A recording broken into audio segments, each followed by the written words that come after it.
CEO 월드 헬스케어 지수에서 한국이 전 세계 2위를 차지했다는 발표가 나왔을 때 저는 정말 믿을 수 없었습니다.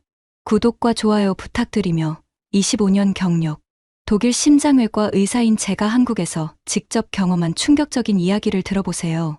2024년 3월 15일 오전 9시 베를린 샤리테 의과대학 국제교류부 회의실에서 제 세상이 완전히 뒤바뀌기 시작했습니다. 제 이름은 한스 밀러입니다. 52세이고 베를린 샤리테 의과대학에서 25년간 심장외과 의사로 일해왔습니다. 아버지도 심장외과 의사였고 저 역시 독일 의료 시스템에 강한 자부심을 갖고 있었죠. 독일이야말로 세계 최고의 의료 강국이라고 믿어 의심치 않았습니다.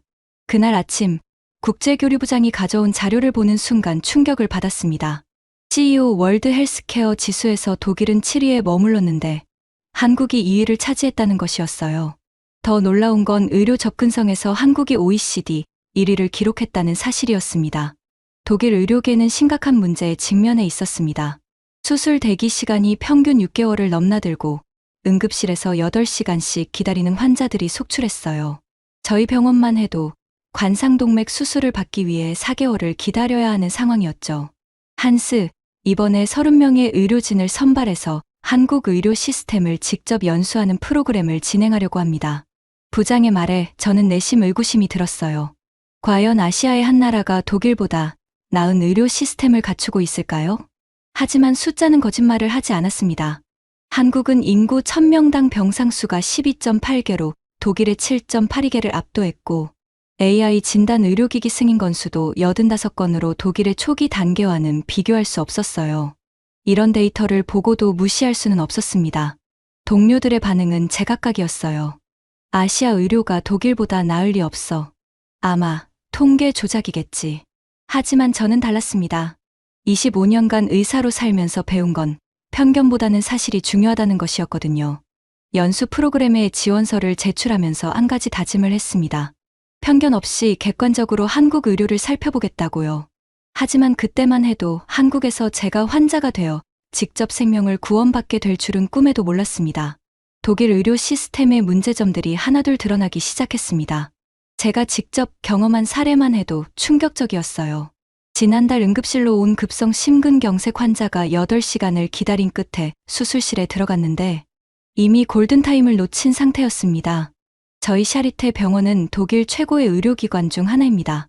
그런데도 이런 상황이 벌어지고 있었어요. 심장 수술 대기 환자가 700명을 넘어서면서 평균 4개월을 기다려야 하는 실정이었죠. 더 심각한 건 일부 환자들이 대기 중에 상태가 악화되어 결국 수술 기회를 놓치는 경우까지 발생한다는 것이었습니다. 한국행을 앞두고 동료들과 나눈 대화가 아직도 생생합니다. 한스, 정말 한국 의료가 우리보다 나을 거라고 생각해. 슈테판 교수가 회의적인 표정으로 물었어요. 아시아권 의료 수준이 유럽을 넘어섰다는 게 믿어지지 않아. 하지만 제가 조사한 자료들은 달랐습니다. 한국의 응급실 평균 대기 시간은 4.5시간으로 우리보다 훨씬 짧았어요. 더 놀라운 건 전국 단위로 통일된 응급의료 체계를 갖추고 있다는 점이었습니다. 독일은 주별로 시스템이 달라서 응급 상황에서 혼선이 빚어지는 경우가 많거든요. 의료 기술 면에서도 한국이 앞서가고 있었습니다. AI 진단 시스템만 봐도 한국은 이미 85건의 의료기기가 승인되어 실제 임상에서 사용되고 있는데 독일은 아직 초기 도입 단계에 머물러 있었어요. 로봇 수술 보급률도 한국이 훨씬 높았습니다. 가장 충격적이었던 건 생존율 데이터였어요. 간이식 같은 고난도 수술에서 한국의 1년 생존율이 97%인데 이는 미국의 89%보다도 높은 수치였습니다. 심장이식 생존율도 95%로 독일보다 우수했어요. 그래도 아시아 의료 시스템이 유럽만큼 체계적일까? 내심 이런 의구심이 들었던 것도 사실입니다. 25년간 독일 의료 시스템에서만 일해온 저로서는 다른 나라의 의료가 더 나을 수 있다는 걸 받아들이기 어려웠거든요. 출발 전날 밤, 저는 한국에 대한 자료를 다시 한번 꼼꼼히 살펴봤습니다. 서울 아산병원이 뉴스위크 선정 세계 25위 병원이라는 것, 삼성서울병원이 암 치료 분야에서 세계 3위라는 것, 그리고 38개 한국 병원이 세계 최고 전문병원으로 선정되었다는 것까지요. 하지만 여전히 반신반의했습니다. 과연 이 모든 게 현실일까요? 아니면 그저 통계상의 착시일까요? 하지만 곧 저는 한국에서 이런 의구심이 얼마나 어리석었는지 깨닫게 됩니다. 그것도 제 생명이 걸린 상황에서 말이에요. 2024년 3월 20일 오후 3시 인천국제공항에 도착하는 순간부터 놀라움의 연속이었습니다. 공항에서부터 의료진 전용 패스트트랙이 마련되어 있었고 체계적인 안내 시스템이 인상적이었어요. 독일에서는 상상할 수 없는 세심한 배려였죠. 서울 아산병원으로 향하는 버스 안에서 바라본 서울의 모습도 예상과 달랐습니다. 현대적인 건물들과 디지털 광고판들이 즐비한 것을 보니 이곳이 정말 의료 선진국일 수도 있겠다는 생각이 들기 시작했어요. 병원에 도착한 순간 저는 입을 다물 수 없었습니다. 24시간 로봇 접수 시스템이 운영되고 있었고 환자들은 터치스크린으로 간편하게 접수를 마치고 있었어요. 독일에서는 여전히 서류 작성에 30분씩 걸리는데 여기서는 2분이면 모든 게 끝났습니다. 믿어지지 않는군요. 함께 온 동료 의사 마틴이 중얼거렸어요. 이 정도 디지털화는 독일에서도 보기 어려운데요. 하지만 진짜 충격은 수술실을 견학할 때였습니다. 다빈치 로봇 수술 시스템이 10대나 설치되어 있었고 실시간 AI 모니터링으로 환자 상태를 24시간 관찰하고 있었어요. 독일에서는 로봇 수술이 아직 일부 병원에서만 제한적으로 사용되는데 여기서는 일상적인 수술 도구가 되어 있었습니다. 가장 놀라웠던 건 응급실 시스템이었어요. 한 환자가 심근경색으로 응급실에 도착했는데 3분 만에 심전도 검사와 혈액 검사가 완료되고 5분 안에 치료가 시작되었습니다. 독일에서라면 최소 30분은 걸렸을 상황이었죠. 이게 정말 가능한 일인가요? 제가 응급의학과 김 교수에게 물었습니다. 한국은 전국 단위로 119 응급 시스템이 통합되어 있어서 골든타임 대응이 가능합니다. 평균 10분 내로 응급차가 도착하고 병원 간 실시간 정보 공유로 최적의 병원으로 즉시 이송할 수 있어요. 이건 독일과는 완전히 다른 차원의 시스템이었습니다. 독일은 주별로 응급 시스템이 달라서 지역 간 격차가 심한데 한국은 전국이 하나의 통합 시스템으로 운영되고 있었어요. EMR 시스템도 놀라웠습니다. 전국 모든 병원이 실시간으로 환자 정보를 공유할 수 있어서 응급 상황에서도 즉시 과거 병력을 확인할 수 있었어요. 독일에서는 병원마다 다른 시스템을 사용해서 정보 공유가 어려운데 이곳은 정말 미래적이었습니다. 오후에는 AI 진단 시스템을 직접 체험해봤습니다. 펫CT 영상을 AI가 분석하는데 30초 만에 정확한 진단이 나왔어요. 정확도는 97%라고 했는데 이는 숙련된 방사선과 의사와 비슷한 수준이었습니다. 독일에서는 아직 AI 진단이 연구 단계인데 여기서는 이미 일상적으로 사용하고 있군요. 동료 토마스가 감탄했습니다. 하지만 가장 인상적이었던 건 환자 중심의 시스템이었어요. 환자 가족을 위한 휴게 공간, 24시간 통역 서비스, 할랄 음식까지 제공하는 세심한 배려가 곳곳에 스며 있었습니다. 그날 저녁 숙소에서 동료들과 이야기를 나누며 하루를 정리했습니다. 정말 놀랍네요. 우리가 한국을 너무 과소평가했던 것 같아요. 모든 동료들이 입을 모아 말했어요. 하지만 진짜 놀라움은 바로 다음 날 제가 환자가 되면서 시작될 예정이었습니다. 2024년 3월 21일 오전 10시 30분 서울 아산병원에서 심장외과 수술 과정을 견학하던 중이었습니다. 갑자기 가슴에 극심한 통증이 밀려왔어요. 마치 바위가 가슴을 짓누르는 것 같은 느낌이었죠. 교수님, 괜찮으세요? 함께 있던 김 교수가 제 얼굴색이 창백해진 걸 알아채고 다가왔습니다. 가슴이 너무 아파요. 저는 간신히 말을 꺼냈습니다. 25년간 심장외과 의사로 일하면서 수많은 심근경색 환자를 봐왔기에 제 증상이 심상치 않다는 걸 직감했어요. 그 순간부터 한국 의료 시스템의 진가를 온몸으로 경험하게 되었습니다. 김 교수가 즉시 응급 호출을 했고 2분 만에 응급팀이 도착했어요. 독일에서라면 최소 10분은 걸렸을 상황이었죠. 심전도부터 찍어보겠습니다. 간호사가 능숙하게 심전도 전극을 부착했고 30초 만에 결과가 나왔습니다. ST 분절 상승이 뚜렷하게 보였어요. 급성 심근경색이었습니다. 즉시 심혈관 중재시술실로 이송하겠습니다. 순간 저는 머릿속이 하얘졌습니다. 독일에서라면 수술 준비만 1시간은 걸렸을 텐데 여기서는 모든 게 실시간으로 진행되고 있었어요. 이송되는 동안 의료진들의 체계적인 대응에 놀랐습니다. 심혈관 중재시술팀, 마취과, 중환자실까지 모든 부서가 실시간으로 연결되어 즉시 대응 체계를 갖췄어요. 독일에서는 각 부서 간 연락만 30분이 걸리는데 여기서는 모든 게 자동화되어 있었습니다. 시술실에 도착한 건 응급실 도착 후 단 10분 만이었어요. 박 교수가 직접 시술을 맡았는데 그의 첫 마디가 인상적이었습니다. 걱정하지 마세요. 우리가 함께 있으니까요. 혈관 조영술을 통해 막힌 혈관을 확인한 후 즉시 스텐트 삽입술이 시작되었습니다. 놀라운 건 실시간 AI 모니터링으로 제 심장 상태가 실시간으로 분석되고 있다는 점이었어요. 독일에서는 의사의 경험에만 의존하는데 여기서는 AI가 최적의 시술 지점을 제안하고 있었습니다. 혈관이 완전히 열렸습니다. 30분 만에 시술이 끝났어요. 독일에서라면 2시간은 걸렸을 복잡한 시술이었는데 여기서는 믿을 수 없이 빨랐습니다. 하지만 더 놀라운 건 그 다음이었어요. 중환자실로 이송된 후에도 24시간 AI 모니터링이 계속되었고 간호사들이 10분마다 제 상태를 체크했어요. 독일에서는 인력 부족으로 30분에 한 번 확인하는 게 고작인데 여기서는 정말 세심했습니다. 교수님, 독일에서는 이런 경험 해보셨나요? 담당 간호사 이수진 씨가 물었어요. 전혀요. 이 정도 시스템은 처음 봅니다. 저는 솔직하게 답했습니다. 3일 후 제 수치들이 놀라울 정도로 회복되었어요. 심장효소 수치가 정상 범위로 돌아왔고 심전도도 안정화되었습니다. 독일에서라면 최소 일주일은 입원해야 할 상황이었는데 한국의 체계적인 관리 덕분에 회복이 훨씬 빨랐어요. 정말 기적 같아요.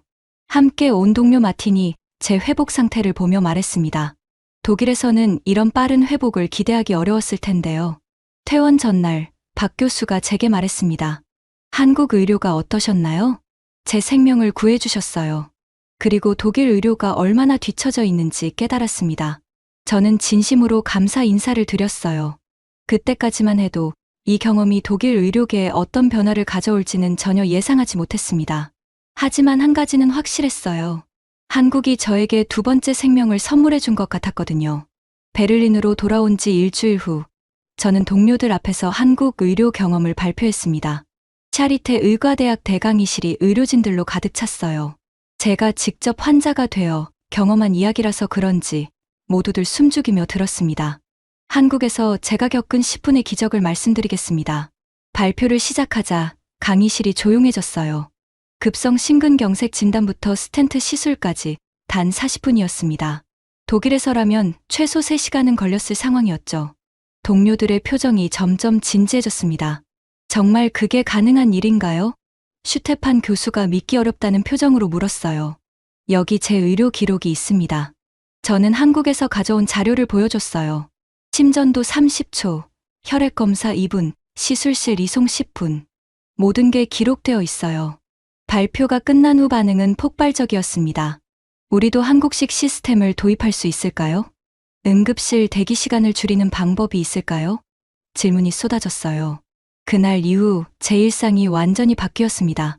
병원 내에서 한국식 응급 대응 시스템 도입을 검토하는 태스크포스가 만들어졌고 제가 팀장을 맡게 되었어요. 25년 경력 중 가장 보람찬 일이었습니다. 가장 먼저 시도한 건 응급실 트리아지 시스템 개선이었어요. 한국에서 본 AI 지원 응급 분류 시스템을 벤치마킹해서 환자, 중증도 분류 시간을 기존 15분에서 3분으로 단축시켰습니다. 정말 놀라운 변화네요. 응급의학과 밀러 과장이 감탄했어요. 환자 대기 시간이 절반으로 줄었어요. 병원 간 정보 공유 시스템도 개선했습니다. 한국의 EMR 통합 시스템을 참고해서 베를린 지역 5개 대형 병원과 실시간 환자 정보 공유 체계를 구축했어요. 응급 환자가 오면 즉시 과거 병력을 확인할 수 있게 되었습니다. 개인적으로는 한국 의료진들과 지속적으로 교류하기 시작했어요. 박 교수와는 매월 화상회의를 통해 최신 심혈관 치료, 기법을 공유하고 있고 공동 연구도 진행하고 있습니다. 한스, 당신 덕분에 우리 병원이 많이 달라졌어요. 병원장이 저에게 말했습니다. 환자 만족도가 20% 향상되었고 응급실 대기 시간도 절반으로 줄었어요. 하지만 가장 뿌듯한 건 제 환자들에게 한국 의료를 추천할 수 있게 된 것이었어요. 독일에서 치료가 어려운 복잡한 심장 질환 환자들에게 한국 병원을 소개해드리고 있습니다. 지난달에는 65세 여성 환자가 한국에서 성공적으로 심장 이식을 받고 돌아왔어요. 한스 교수님이 추천해주신 한국 병원에서 새 생명을 얻었어요. 그 환자의 감사 인사를 듣는 순간 정말 뿌듯했습니다. 현재 저희 병원에서는 한국과의 의료진 교환 프로그램을 정기적으로 운영하고 있어요. 매년 10명의 독일 의료진이 한국에서 연수를 받고 한국 의료진 5명이 독일에 와서 유럽식 의료 시스템을 경험합니다. 한국은 정말 의료의 미래입니다. 최근 의학회 발표에서 제가 한 말이에요. 기술과 인간미가 완벽하게 조화된 시스템이죠. 지금 제 책상에는 한국에서 받은 감사패가 놓여 있습니다. 독일-한국 의료 교류 발전에 기여한 공로라고 적혀 있어요. 하지만 정작 감사해야 할 사람은 저입니다. 한국이 제게 생명과 새로운 비전을 동시에 선물해 주었거든요. 알림 설정까지 하신 제 이름은 데이비드 김입니다. 51세.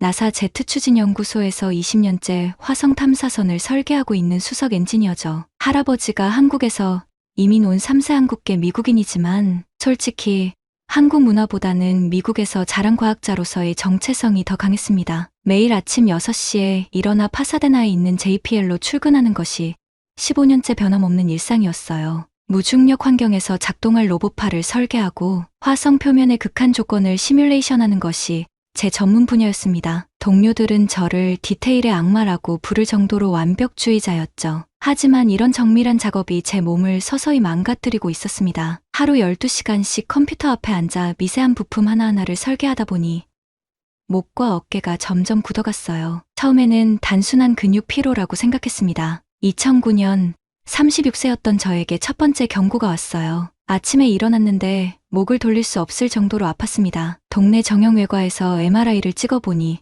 경추 6번 사이 디스크가 돌출되어 있다고 하더군요. 의사는 직업병이니 물리치료 받으면 괜찮아질 것이라고 했습니다. 그때부터 시작된 15년간의 악몽이었어요. 물리치료, 마사지, 카이로프랙틱, 근육이완제, 진통제까지 시도해보지 않은 치료법이 없었습니다. 한때는 증상이 호전되는 것 같았지만 업무로 돌아가면 다시 악화되는 것의 반복이었죠. 2015년경부터는 정말 심각해졌어요. 아침에 침대에서 일어날 때마다 목에서 뚝뚝 소리가 났고 오른쪽 팔까지 저린 증상이 시작됐습니다. 회사에서 중요한 프레젠테이션을 하던 중에 갑자기 어지러워서 쓰러질 뻔한 적도 있었어요. 가장 절망적이었던 것은 제가 가장 사랑하는 일을 제대로 할 수 없게 된다는 것이었습니다. 정밀한 설계 작업을 위해서는 몇 시간씩 집중해야 하는데 30분만 지나면 목이 아파서 견딜 수 없었거든요. 동료들은 제가 자주 목을 돌리고 마사지하는 모습을 보며 걱정스러워했습니다. 집에서도 문제였어요. 아내 제니퍼와 두 아이들과 시간을 보낼 때도 항상 목이 아파서 온전히 집중할 수 없었습니다. 아들 마이클이 야구 경기에서 홈런을 쳤는데 저는 목이 아파서 제대로 응원조차 할 수 없었어요. 딸 에밀리가 학교 발표회에서 바이올린을 연주할 때도 고개를 들고 있기가 힘들어서 중간에 나와야 했습니다. 2020년 코로나19로 재택근무를 하게 되면서 상황은 더욱 악화됐어요. 집에서 더 오랜 시간 컴퓨터 앞에 앉아 있게 되니까 목 통증이 극심해졌습니다. 통증 수치로 따지면 10점 만점에 8점은 항상 넘었어요. 잠들기도 어려웠고 자다가 목이 아파서 깨는 일이 빈번했습니다. 제니퍼는 제가 밤마다 뒤척이는 모습을 보며 당신이 이렇게 고생하는 걸 보니까 나도 괴로워요라고 말했어요. 정말 미안했지만 어쩔 도리가 없었습니다. 진통제도 효과가 점점 떨어지고 있었거든요. 더 큰 문제는 제 성격이 변하고 있다는 것이었어요. 평소에 온화하고 논리적이었던 제가 작은 일에도 짜증을 내고 가족들에게 화를 내는 일이 잦아졌습니다. 목이 아프니까 모든 것이 귀찮고 힘들었어요. 2023년 말 상황은 정점에 달했습니다. 화성 탐사선 프로젝트의 핵심 설계 단계였는데 저는 목 통증 때문에 제대로 된 작업을 할 수 없었어요. 팀장은 데이비드, 이렇게 계속하면 프로젝트에 차질이 생길 것 같은데 라고 우려를 표했습니다. 그때 깨달았어요. 15년간 제가 해온 모든 치료법들이 근본적인 해결책이 아니었다는 것을. 단순히 증상을 억누르는 것뿐이었죠. 과학자로서 문제의 원인을 정확히 파악하고 근본적인 해결책을 찾아야 한다고 생각했습니다. 그날 밤 제니퍼에게 말했어요. 더 이상 이렇게 살 수는 없어. 뭔가 다른 방법을 찾아야겠어. 2024년 1월, 저는 진짜 전문적인 치료를 받기로 결심했습니다. 그동안은 동네 병원이나 일반 정형외과만 다녔다면 이번에는 미국 최고 수준의 의료진을 찾아가 보기로 했어요. 첫 번째로 찾아간 곳은 로스앤젤레스에 있는 UCLA 메디컬 센터였습니다. 척추 전문의 닥터 로버트슨을 만났는데 그는 30년 경력의 베테랑이었어요. 새로운 MRI와 CT를 찍고 정밀 검사를 받았습니다. 데이비드 씨, 경추 4, 5번, 5, 6번, 6, 7번 디스크가 모두 손상되어 있네요. 15년간 방치하면서 상당히 진행됐습니다. 닥터 로버트슨의 진단은 충격적이었어요. 단순히 한두 개 디스크 문제가 아니라 여러 부위가 동시에 망가져 있었던 거죠. 그는 두 가지 옵션을 제시했습니다. 수술을 하자면 다단계 척추 유압술이 필요합니다. 비용은 85,000달러 정도 들 것이고 수술 시간만 6, 7시간이에요. 하지만 성공률이 60, 70% 정도이고 실패할 경우 더 심각한 후유증이 생길 수 있습니다. 60, 70% 성공률이라는 말에 가슴이 철렁했어요. 제가 나사에서 하는 프로젝트들은 99.9% 성공률을 목표로 하는데 제 몸에 관한 수술이 70%라니 받아들이기 어려웠습니다. 두 번째 의견을 듣기 위해 존스 홉킨스 병원을 찾았어요. 볼티모어까지 날아가서 척추외과 교수 닥터 첸을 만났습니다. 그의 진단도 비슷했어요. 솔직히 말씀드리면 15년간 진행된 다발성 디스크 손상을 완전히 해결하기는 어렵습니다. 수술을 해도 100% 통증이 사라진다고 보장할 수 없어요. 닥터 첸은 더 솔직했습니다. 수술 후에도 만성 통증이 남을 가능성이 높고 목 움직임도 제한될 수 있습니다. 특히 정밀한 작업을 하는 직업이시라면 더욱 신중하게 결정하셔야 해요. 세 번째로 찾아간 곳은 메이오 클리닉이었습니다. 미네소타주 로체스터까지 가서 통합척추센터의 닥터 애덤스를 만났어요. 그곳에서 받은 진단이 가장 절망적이었습니다. 데이비드 씨의 경우는 이미 보존적 치료의 한계를 넘어섰습니다. 수술을 한다면 3단계로 나누어서 해야 하고 총 비용이 12만 달러는 들 것 같네요. 그리고 회복 기간만 1년 이상 걸릴 겁니다. 12만 달러라는 비용도 충격이었지만 더 큰 문제는 그 모든 과정을 거쳐도 완치를 보장할 수 없다는 것이었어요. 닥터 애덤스는 마지막에 이렇게 말했습니다. 솔직히 이 정도 진행된 케이스라면 통증 관리에 집중하는 것이 현실적일 수도 있습니다. 통증 관리라는 말은 결국 포기하라는 의미였어요. 평생 진통제에 의존하며 살라는 것이죠. 집으로 돌아가는 비행기 안에서 저는 깊은 절망에 빠졌습니다. 제니퍼에게 전화로 결과를 알려줄 때였어요. 어떻게 됐어요? 그녀의 목소리에서 간절함이 느껴졌습니다. 미국 최고 병원들도 확실한 해답을 주지 못해 수술에도 성공 보장이 없고 비용도 10만 달러가 넘어. 전화 너머로 제니퍼가 한숨 쉬는 소리가 들렸어요. 그럼 어떻게 하죠? 저도 답을 몰랐습니다. 15년간 고생했는데 앞으로도 계속 이런 식으로 살아야 한다는 것이 받아들여지지 않았어요. 그 무렵 회사에서 일하다가 정말 위험한 순간을 맞았습니다. 목 통증이 너무 심해서 어지러움증이 생겼고 실험실에서 중요한 장비를 다루다가 손에 힘이 빠져서 떨어뜨릴 뻔했어요. 만약 그 장비가 손상됐다면 수백만 달러의 손실이었죠. 팀장이 저를 따로 불러서 말했습니다. 데이비드, 내가 이 상태로는 안전상 위험해. 치료를 받든지 아니면 휴직을 생각해봐야겠어. 25년간 쌓아온 커리어가 무너질 위기였어요. 나사에서 쫓겨난다면 제 인생은 정말 끝이라고 생각했습니다. 그때 동료 엔지니어 스티브가 다가와서 조심스럽게 말했어요. 데이비드, 혹시 대안적인 치료법도 생각해봤어? 내 친구가 한국에서 척추 치료받고 완전히 나았다고 하던데. 한국이요?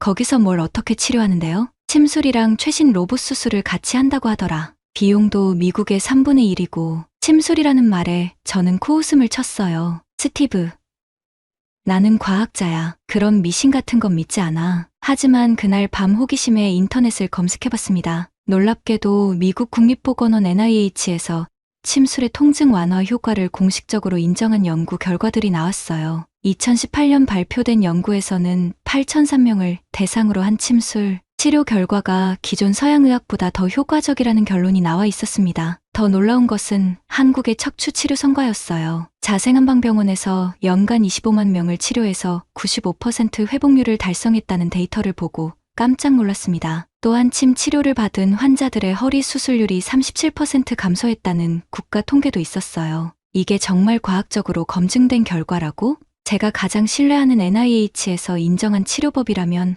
한 번쯤 시도해볼 만하다고 생각했습니다. 더욱이 한국의 의료비는 미국의 30, 40% 수준이라고 나와 있었어요. UCLA에서 12만 달러라고 했던 치료가 한국에서는 4, 5만 달러면 가능하다는 의미였죠. 2024년 3월, 저는 생애 처음으로 한국행 비행기표를 끊었습니다. 사실 할아버지 고향이지만 한 번도 가본 적이 없었거든요. 제니퍼는 처음에 반대했어요. 당신이 정말 침술 같은 걸 믿는다고?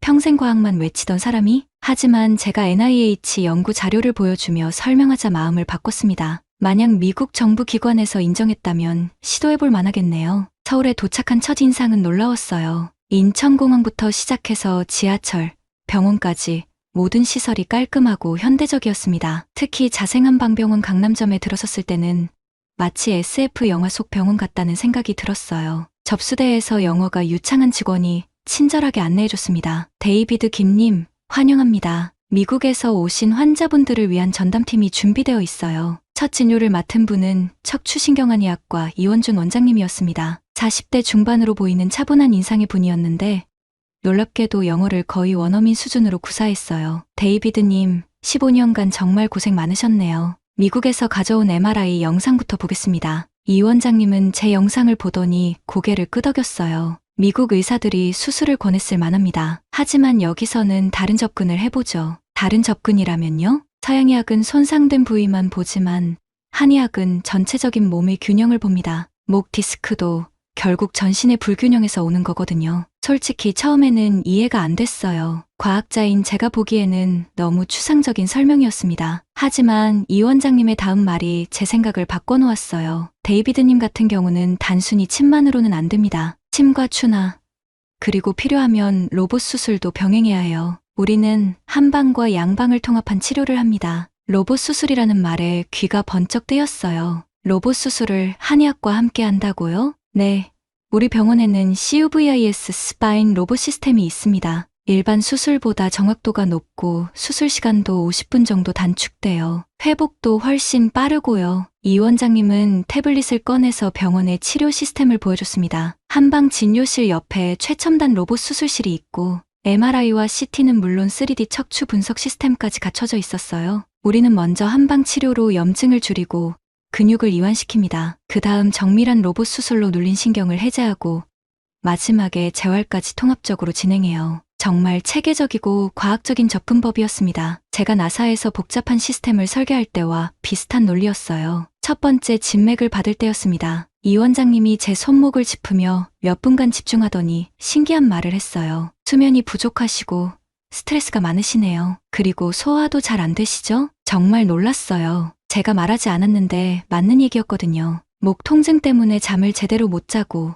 업무 스트레스도 심했고 최근 들어 소화불량도 자주 있었어요. 어떻게 아셨어요? 진맥으로 알 수 있습니다. 모든 장기가 연결되어 있거든요. 목 디스크도 결국 전신 건강과 관련이 있어요. 과학자인 제가 보기에는 여전히 신비로웠지만 결과가 정확하니 무시할 수 없었습니다. 첫 번째 침 치료를 받을 때는 정말 긴장했어요. 바늘이 무서웠거든요. 하지만 이 원장님이 차근차근 설명해주며 진행했습니다. 목과 어깨 주변 혈자리에 침을 놓을 건데 아프지 않아요. 오히려 시원한 느낌이 들 거예요. 정말로 생각보다 아프지 않았어요. 오히려 침을 맞은 부위에서 따뜻한 기운이 느껴졌습니다. 20분 정도 누워 있었는데 놀랍게도 목 주변이 풀리는 느낌이 들었어요. 어때요?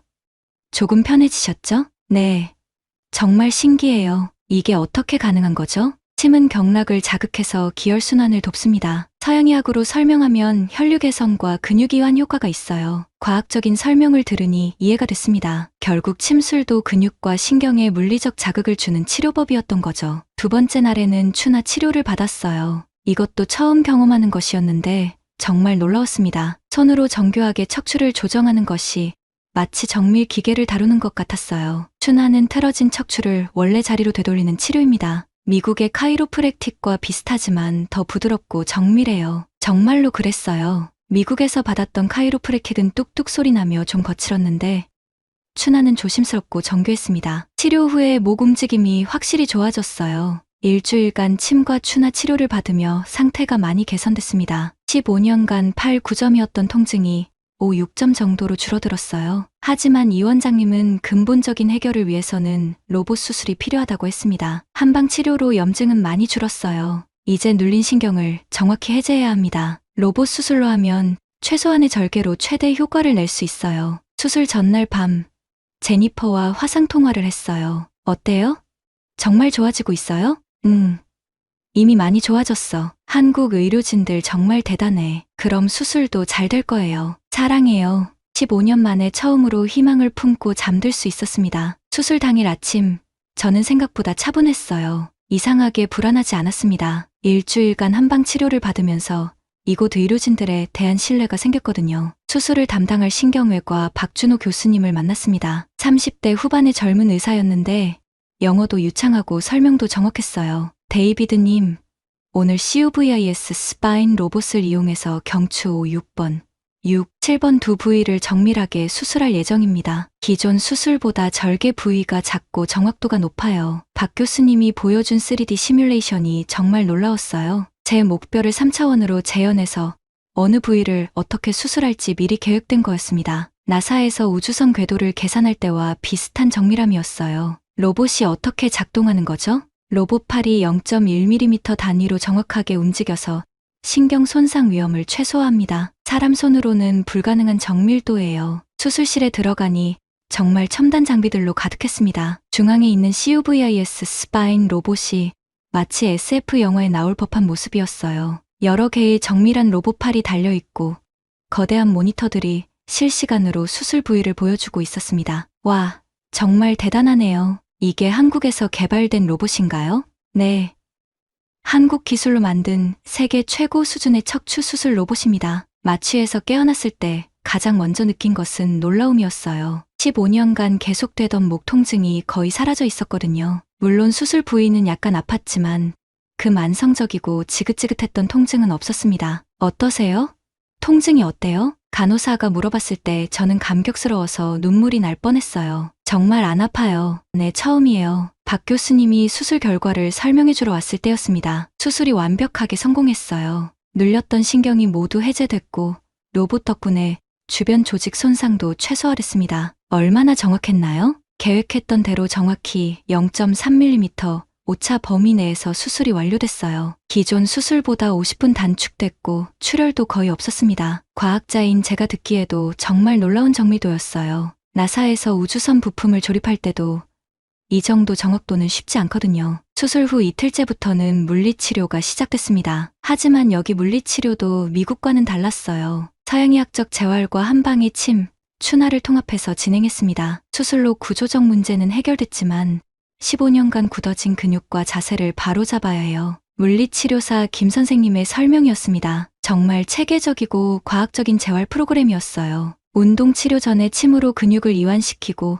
추나로 척추 정렬을 맞춘 다음 운동을 시키는 방식이었습니다. 놀라운 것은 회복 속도였어요. 미국 의사들은 수술 후 최소 6개월은 회복 기간이 필요하다고 했는데 여기서는 2주 만에 일상생활이 가능해졌습니다. 한방과 양방을 통합하니까 회복이 빨라지나 보네요. 맞아요. 침과 한약이 염증을 줄이고 혈액순환을 돕거든요. 그래서 수술 부위 치유가 빠른 거예요. 3주째가 되니 정말 놀라운 변화가 나타났습니다. 15년간 제가 포기했던 목의 자유로운 움직임이 되돌아온 거예요. 고개를 돌리고 위아래로 움직이는 것이 전혀 아프지 않았습니다. 더 신기한 것은 전신 건강이 좋아진다는 것이었어요. 한의학에서 말하는 전체적 균형이 정말 있는 것 같았습니다. 목이 좋아지니까 어깨 결림도 사라졌고 두통도 없어졌어요. 심지어 소화도 좋아지고 잠도 깊게 잘 수 있게 됐습니다. 이 원장님, 정말 신기해요. 목만 치료했는데 온몸이 다 좋아진 것 같아요. 한의학에서는 모든 것이 연결되어 있다고 봅니다. 목 디스크가 좋아지면서 전신의 긴장이 풀린 거예요. 4주째에는 제가 직접 한국의 의료 시스템을 더 자세히 알아봤어요. 정말 놀라운 사실들을 발견했습니다. 자생한방병원 네트워크에서는 연간 25만 명 이상을 치료해서 95% 회복률을 달성하고 있었어요. 또한 침 치료를 받은 환자들의 허리 수술률이 37% 감소한다는 국가 차원의 연구 결과도 있었습니다. 무엇보다 비용이 놀라웠어요. 제가 받은 모든 치료비를 합쳐도 45,000달러였습니다. 미국에서 12만 달러라고 했던 것에 비하면 13도 안 되는 금액이었어요. 정말 미국보다 저렴하면서도 더 효과적이네요. 병원 국제진료센터 직원이 웃으며 대답했어요. 한국은 의료보험 시스템이 잘 되어 있어서 전체적으로 의료비가 합리적이에요. 그리고 한방치료도 보험이 적용되는 세계 유일한 나라거든요. 마지막 주에는 이 원장님과 박 교수님이 함께 최종 검진을 해줬습니다. MRI를 다시 찍어보니 눌렸던 신경이 완전히 해제되어 있었고 염증도 거의 사라진 상태였어요. 완벽한 치료 결과입니다. 이제 일상생활에 전혀 문제 없고 직장 복귀도 바로 가능해요. 정말 감격스러웠어요. 15년간 포기했던 건강을 되찾은 기분이었습니다. 어떻게 이런 결과가 가능한 거죠? 한방의 전인적 치료와 양방의 정밀한 기술이 만났기 때문이에요. 서로의 장점을 결합하니까 더 좋은 결과가 나오는 거죠. 정말로 그랬어요. 동양의 전통의학과 최첨단 서양 의료 기술의 완벽한 조화였습니다. 한국에서 보낸 6주가 정말 꿈 같았어요. 15년간 저를 괴롭혔던 만성 목 통증이 완전히 사라진 채로 미국으로 돌아갔습니다. 공항에서 제니퍼와 아이들이 마중 나왔을 때 가장 먼저 한 일은 목을 자유자재로 돌려보이는 것이었어요. 와, 아빠 정말 나았어요? 딸 에밀리가 신기해하며 물었을 때 저는 웃으며 대답했습니다. 완전히 새 사람이 됐어. 집에 도착해서 제니퍼에게 모든 과정을 자세히 설명해줬어요. 한방과 양방의 통합치료, 로봇 수술의 정밀함, 그리고 무엇보다 의료진들의 전인적인 접근법까지 말이에요. 정말 믿기지 않아요. 미국 최고 병원들이 포기했던 것을 한국에서 해결했다니. 나도 처음엔 믿지 않았어. 하지만 결과가 증명하잖아. 다음 주 월요일 출근했을 때 동료들의 반응이 정말 놀라웠어요. 15년간 항상 목을 움직이며 불편해했던 제가 완전히 다른 모습이었거든요. 팀장이 제일 먼저 알아챘습니다. 데이비드, 뭔가 완전히 달라 보이는데? 어깨도 펴지고 표정도 밝아졌어. 한국에서 치료받고 완전히 나았어요. 정말?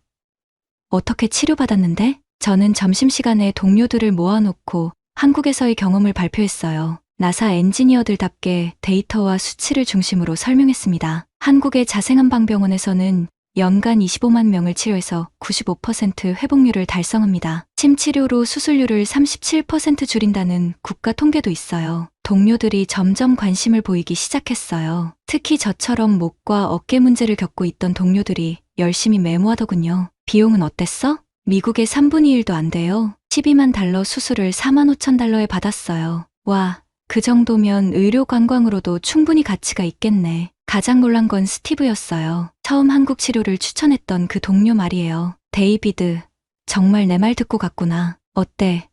후회 안 하지? 스티브, 정말 고마워. 내가 아니었으면 아직도 고생하고 있었을 거야. 몇 주 후에는 더 놀라운 일이 일어났어요. 제 이야기를 들은 동료 마이클이 어깨 수술을 위해 한국행을 결정한 거예요. 그도 5년간 어깨 충돌 증후군으로 고생하고 있었거든요. 데이비드가 그렇게 좋아졌는데 나도 한번 시도해볼게. 3달 후 마이클이 돌아왔을 때 정말 놀랐어요. 어깨 수술도 성공적이었고 무엇보다 한국 의료진들의 세심한 배려에 감동했다고 하더군요. 한국 의사들은 정말 다르더라. 환자를 진짜 가족처럼 대해줘. 이제 우리 부서에서는 한국 의료가 화제가 됐어요. 정형외 과정 문제가 있는 동료들이 하나씩 한국 치료를 고려하기 시작했습니다. 6개월 후에는 제가 나사 직원들을 위한 건강 세미나에서 발표까지 하게 됐어요. 대안적 의료 접근법 동서양 의학의 통합이라는 주제였습니다. 과학자인 우리가 편견 없이 접근한다면 전통의학도 충분히 검증된 치료법입니다. 중요한 것은 결과죠. 세미나에 참석한 100여 명의 나사 직원들이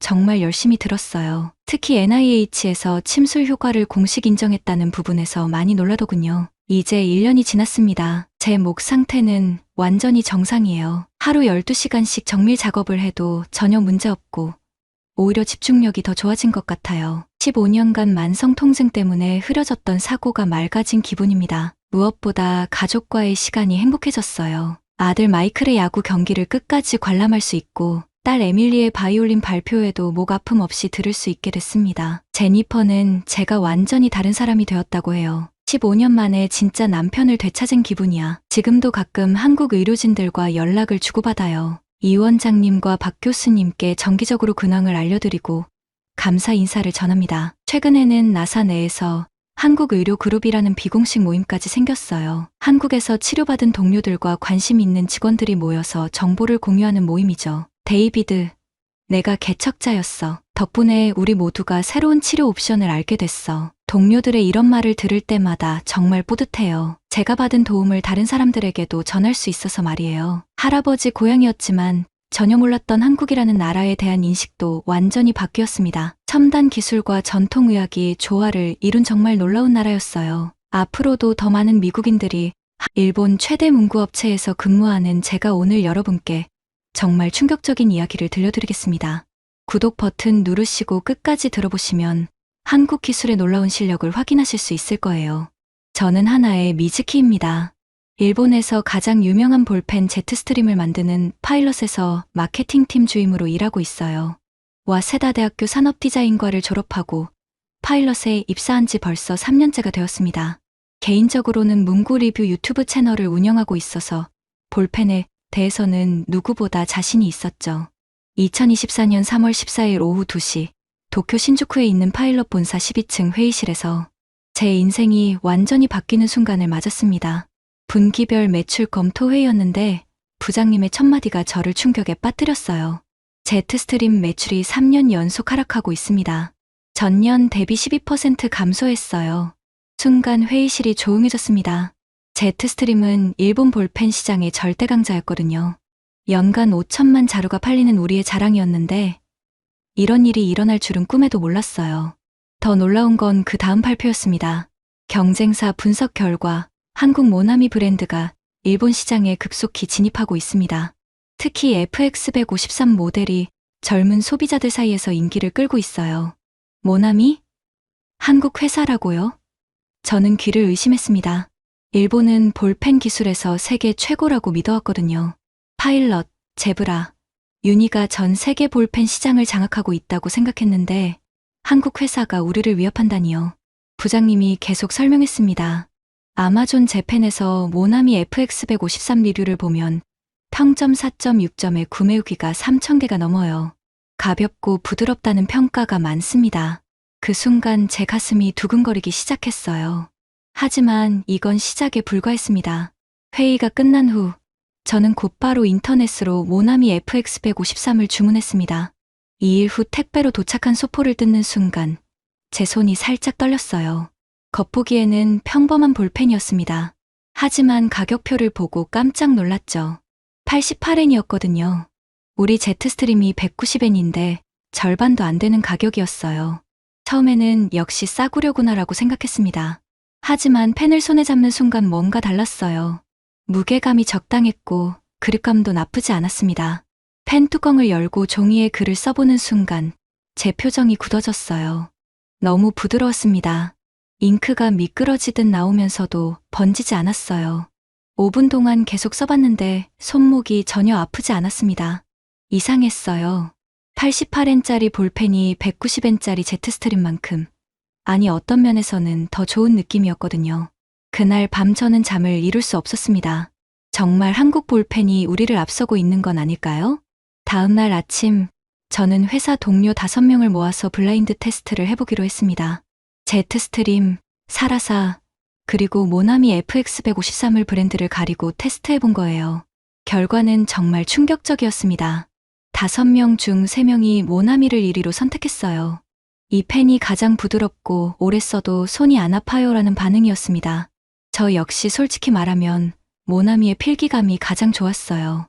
하지만 브랜드를 공개하는 순간 모두들 당황했죠. 이게 한국 제품이라고요? 정말 88엔밖에 안 해요? 동료 한 명이 즉석에서 아마존으로 주문했습니다. 그만큼 충격이 컸던 거죠. 저는 더 정확한 분석이 필요하다고 생각했어요. 개인적으로 보유하고 있던 볼펜 성능 측정 장비로 정밀 테스트를 해봤습니다. 놀라운 결과가 나왔어요. 모나미 FX153의 잉크 점도는 0.33였는데 제트스트림은 0.4였습니다. 점도가 낮을수록 부드럽게 써지거든요. 건조 시간도 모나미가 1.5초, 제트스트림이 2.0초였어요. 객관적인 수치로도 모나미가 우수했던 겁니다. 더 충격적인 건 내구성 테스트였어요. 2.3m 높이에서 떨어뜨리는 테스트에서 모나미는 아무 문제 없이 작동했지만 제트스트림은 2m에서도 간혹 고장이 났습니다. 가격은 절반인데 성능은 더 좋다니 이게 말이 되나요? 그날 저녁 저는 유튜브 채널에 리뷰 영상을 올렸습니다. 일본인이 인정한 한국 볼펜의 충격적 실력이라는 제목으로요. 하루 만에 조회수가 15만을 넘어섰어요. 댓글들도 폭발적이었습니다. 저도 써봤는데 정말 좋더라고요. 한국 제품이 이렇게 좋을 줄 몰랐네요. 제트스트림보다 훨씬 부드러워요. 하지만 더 놀라운 댓글도 있었어요. 한 일본 문구점 사장님이 요즘 모나미 찾는 손님이 부쩍 늘었다고 하시더라고요. 심지어 학교 선생님들도 학생들이 모나미 쓰는 걸 보고 저도 써봤는데 정말 좋다는 댓글을 남겼어요. 이 모든 상황이 저에게는 엄청난 위기감으로 다가왔습니다. 제가 3년 동안 마케팅하던 제품이 한국 볼펜에게 밀리고 있다니요. 그런데 정말 놀라운 건 아직 시작에 불과했다는 거예요. 파일럿 내부 자료를 뒤져보니 더 충격적인 사실을 발견했습니다. 한국 문구 시장 점유율이 2년 사이에 4.1%에서 6.2%로 급상승했더라고요. 전체 한국 문구 수출액도 전년 대비 38.5%나 증가했어요. 가장 충격적인 건 기술력의 차이였습니다. 모나미는 볼펜 관련 특허를 84건이나 보유하고 있었는데 파일럿은 23건에 불과했어요. 언제부터 우리가 이렇게 뒤처진 거죠? 그날 밤 저는 심각하게 고민했습니다. 이대로 가다가는 정말 일본 문구업계가 위험해질 수도 있겠다는 생각이 들었어요. 하지만 동시에 궁금하기도 했습니다. 도대체 한국에서 어떻게 이런 볼펜을 만들 수 있었을까요? 운명처럼 기회가 찾아왔습니다. 파일럿 본사에서 아시아 문구시장 조사차 한국 출장을 가게 되었거든요. 저는 개인적으로 모나미 공장 견학 신청을 했어요. 2024년 4월 20일 인천공항에 도착해서 경기도 창원에 있는 모나미 공장으로 향했습니다. 공장 정문을 들어서는 순간부터 뭔가 달랐어요. 깔끔하게 정리된 외관, 체계적인 안내시설, 그리고 무엇보다 규모가 생각보다 훨씬 컸습니다. 파일럿 후쿠오카 공장보다도 큰 것 같았어요. 모나미 생산기술팀 김 차장님이 저를 맞아주셨습니다. 일본에서 오셨다니 정말 반갑습니다. 최근에 일본 시장 반응이 좋아서 저희도 놀라고 있어요 라고 하시더라고요. 겸손한 모습이었지만 그 말 속에 자신감이 느껴졌어요. 생산 라인 견학이 시작됐는데 첫 번째 충격이 기다리고 있었습니다. 자동화율이 92%라고 하시는 거예요. 파일럿이 73%인데 거의 20%나 높았습니다. 로봇팔이 정밀하게 잉크를 주입하고 펜촉을 압입하고 로고까지 인쇄하는 모습이 마치 SF 영화 같았어요. 하루에 몇 개나 생산하세요? 라고 물어봤더니 한 라인당 35만 자루 정도 됩니다 라고 하시더라고요. 파일럿이 28만 자루인데 25%나 많았어요. 더 놀라운 건 불량률이 0.5% 미만이라는 거였습니다. 하지만 진짜 충격은 품질관리실에서 받았어요. 4단계 잉크 균질도 검사, 펜촉 미세균열 감지용 3D 센서, 그리고 무엇보다 영하 10도에서 플러스 50도까지 극한 온도 테스트를 하고 있었거든요. 왜 이렇게까지 하세요? 라고 물었더니 김 차장님이 웃으시면서 전 세계 어디서든 완벽하게 작동해야 한다고 생각해요. 가격이 저렴하다고 품질을 타협할 수는 없죠 라고 하시더라고요. 그 순간 저는 깨달았어요. 한국이 단순히 싼 제품을 만드는 게 아니라 가격 대비 최고 품질을 추구하고 있다는 걸요. 그런데 여기서 끝이 아니었어요. 연구개발팀을 방문했을 때 더 큰 충격을 받았습니다. 저점도 잉크 흐름 제어 밸브 기술, 펜촉 고정 정밀 가공 기술, 리필형 내구성 설계 구조까지 기술 특허만 84건이었어요. 젊은 연구원들이 현미경을 보며 펜촉 구조를 개선하고 있는 모습이 너무 인상적이었습니다. 연구개발비는 얼마나 투자하세요? 라고 물었더니 매출의 8.5% 정도 됩니다 라고 하시더라고요. 파일럿이 5.2%인데 거의 1.6배나 많이 투자하고 있었어요. 점심시간에 김 차장님과 이야기를 나누면서 더 놀라운 사실을 알게 됐어요. 환경 인증도 중요하게 생각해서 ISO 14001 인증을 받았고 BPA 프리 ABS 수지를 사용해요. 생분해성 비율도 18%까지 높였습니다 라고 하시더라고요. 기술력뿐만 아니라 환경까지 생각하고 있다니 정말 놀라웠어요. 하지만 가장 인상 깊었던 건 직원들의 마인드였습니다. 가격이 아니라 기술로 승부합니다라는 김 차장님의 말씀이 계속 머릿속에 맴돌았어요. 공장 견학을 마치면서 저는 완전히 다른 사람이 된 기분이었습니다. 지금까지 일본이 문구 기술에서 최고라고 믿었는데 한국이 이미 우리를 앞서고 있었던 거예요. 한국에서 돌아온 후 저는 완전히 다른 사람이 되어 있었습니다. 파일럿 동료들에게 모나미 공장에서 본 것들을 이야기했지만 처음에는 아무도 믿으려 하지 않았어요. 한국 회사가 우리보다 앞설 리가 없다는 반응이었죠. 하지만 제가 가져온 객관적 데이터는 부정할 수 없었습니다. 자동화율 92%, 불량률 0.5% 미만, 특허 84건, 연구개발비 8.5%, 모든 수치가 파일럿을 앞서고 있었거든요. 더 충격적인 건 시장 조사 결과였어요. 일본 아마존에서 모나미 FX153 판매량이 전년 대비 340% 증가했더라고요. 리뷰 점수도 4.6점으로 제트스트림 4.2점보다 높았어요. 특히 부드럽고 손목이 덜 아프다는 리뷰가 압도적으로 많았습니다. 저는 더 정밀한 분석을 위해 개인적으로 성분 분석까지 의뢰했어요. 결과는 놀라웠습니다. 모나미는 니켈크롬 고경도 합금을 사용해서 펜촉 내구성이 뛰어났고 잉크점도 0.33으로 제트스트림 0.42보다 훨씬 부드러웠어요. 건조 시간도 1.5초로 0.5초나 빨랐습니다. 이 모든 분석 결과를 정리해서 유튜브에 올렸어요. 일본 문구업계 종사자가 분석한 한국 볼펜의 기술력이라는 제목으로요. 반응이 폭발적이었습니다. 하루 만에 조회수 50만, 댓글 3,000개가 달렸어요. 특히 인상 깊었던 댓글들이 있었어요. 저희 딸이 고등학생인데 친구들 사이에서 모나미가 대세래요. 회사에서 단체 구매했는데 직원들 만족도가 엄청 높아요. 일본 제품만 고집하던 아버지도 이제 모나미 쓰세요. 하지만 정말 중요한 변화는 파일럿 내부에서 일어났어요. 제 보고서를 본 임원진들이 긴급회의를 소집했거든요. 2024년 5월 15일 그 회의에서 결정적인 순간이 왔습니다. 전무님이 말씀하셨어요. 미즈키 씨의 분석이 정확하다면 우리는 지금 심각한 위기에 처해 있습니다. 한국 기술을 벤치마킹할 필요가 있어요. 그 자리에서 저는 한국 모나미와 기술 협력을 추진해보면 어떨까요? 라고 제안했습니다. 처음에는 조용했지만 곧 열띤 토론이 시작됐어요. 결국 저를 프로젝트 리더로 하는 한국기술 벤치마킹 TF가 구성됐습니다. 첫 번째 미션은 모나미와의 기술 교류였어요. 김 차장님께 연락드렸더니 일본 파일럿과 협력할 수 있다면 영광입니다라고 하시더라고요. 그 겸손한 자세가 더욱 인상적이었어요. 6월에 모나미 기술팀이 일본을 방문했습니다. 파일럿 연구소에서 기술 세미나를 열었는데 우리 연구원들이 모나미의 저점도 잉크 기술에 완전히 매료됐어요. 이런 발상은 어떻게 하셨나요? 라는 질문이 끊이지 않았습니다. 모나미 연구원이 설명해 주신 내용이 정말 인상적이었어요. 사용자 편의성을 최우선으로 생각했어요. 점도를 낮추면서도 번지지 않게 하는 게 가장 어려웠는데 분자 구조를 완전히 바꿔서 해결했습니다.